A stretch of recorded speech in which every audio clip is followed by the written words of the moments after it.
بسم اللہ الرحمن الرحیم۔ السلام علیکم۔ جسمانی بیماری، رشتوں، ملازمت کے مسائل۔ سورۃ نصر تو سب کو زبانی یاد ہوگی۔ اسے پڑھنے سے کیا معجزہ رونما ہوتا ہے جان کر آپ اسے روزانہ کا عمل بنا لیں گے۔ مشکلات سے نجات کے لیے بہت سے وظائف معروف ہیں۔ ایک آسان طریقہ یہ ہے کہ آپ سورۃ نصر حفظ کر لیں۔ ویسے عام طور پر زیادہ تر مسلمانوں کو یہ ازبر ہوتی ہیں، جنہیں نہیں وہ بھی اس کو حفظ کر لیں۔ اس سورہ مبارکہ میں انسان کے لیے فتوحات کی خوشخبری موجود ہے۔ اللہ کریم نے فتح یابی اور بندے کو شکر و تسبیح کی ہدایت فرمائی ہے۔ اس کو رد و بلا کے لیے پڑھا جاتا ہے۔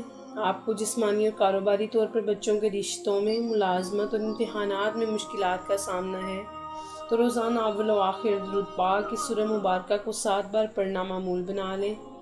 انشاءاللہ العزیز ہر طرح کی مشکلات آسان ہو جائیں گی۔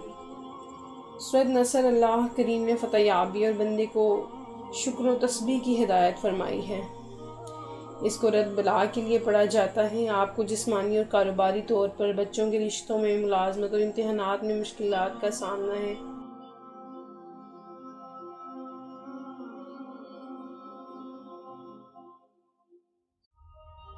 حضرت سلیمان علیہ السلام کے دور میں بنی اسرائیل کی سلطنت عروج پر تھی۔ آپ علیہ السلام کے انتقال کے بعد ان کے بیٹے حبام کے دور میں سلطنت 2 حصوں میں بٹ گئی۔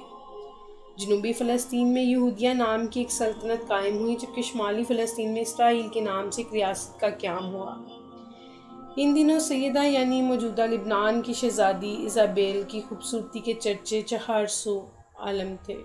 چنانچہ اسرائیل کا بادشاہ، جس کا نام اخیب تھا، اس سے شادی کر کے اسرائیل لے آیا۔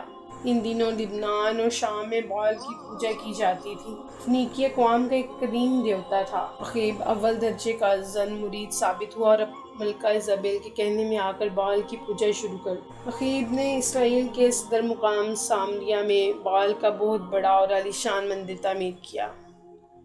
اس کو دیکھ کر اس کے رعایا بال دیوتا کی پوجا کرنے لگی۔ اس طرح سامریا شہر کا نام بلبک یعنی بال کا شہر پڑ گیا۔ پورے ملک میں بال کی عبادت گاہیں تعمیر ہو گئیں اور اس کے نام پر قربانیاں دی جانے لگیں، اور یوں یہودی حضرت موسیٰ علیہ السلام کے بتائے ہوئے دین سے منحرف ہو گئے۔ ایسے وقت میں بھی چند اللہ والے لوگ تھے جو لوگوں کو برے کاموں سے روکتے اور اللہ تعالیٰ کی طرف بلاتے۔ انہی حضرات میں ایک نیک بزرگ ارمیا بھی تھے۔ وارل کی پوجا کے بعد خاص دن ملکہ ایزابیل اور بادشاہ اخیب بال کے مندر میں موجود تھے اور پوجا زور و شور سے جاری تھی۔ تب ارمیا اخیب کے پاس آئے، اسے سمجھانے کی کوشش کی کہ بت پرستی چھوڑ کر اپنے دین حق کی طرف لوٹ آئے۔ اخیب تو اس بات پر خاموش رہا، مگر ملکہ ایزابیل پوجا میں خلل ڈالنے پر بھڑک اٹھی اور اپنے سپاہی کا نیزہ لے کر حضرت ارمیا کے سینے میں گھونپ دیا۔ آپ ایک دل خراش آہ کے ساتھ زمین پر گر گئے، مگر آپ کی نظریں بدستور ایزابیل پر جمی رہیں۔ آپ نے مرنے سے پہلے ایزابیل سے کہا کہ تو نے مجھے حق گوئی کی پاداش میں مار ڈالا ہے، اب تو انتظار کر جب تو اسی طرح ماری جائے گی اور جنگلی کتے تیرا گوشت نوچ نوچ کر کھائیں گے۔ اس کے بعد زن مرید اخیب اور ایزابیل وہاں سے چلے گئے۔ اس واقعے کے بعد اہل ایمان کے حوصلے کافی پست ہو چکے تھے۔ وہ دیکھ چکے تھے کہ ایزابیل کا ان کے بادشاہ پر کتنا اثر ہے۔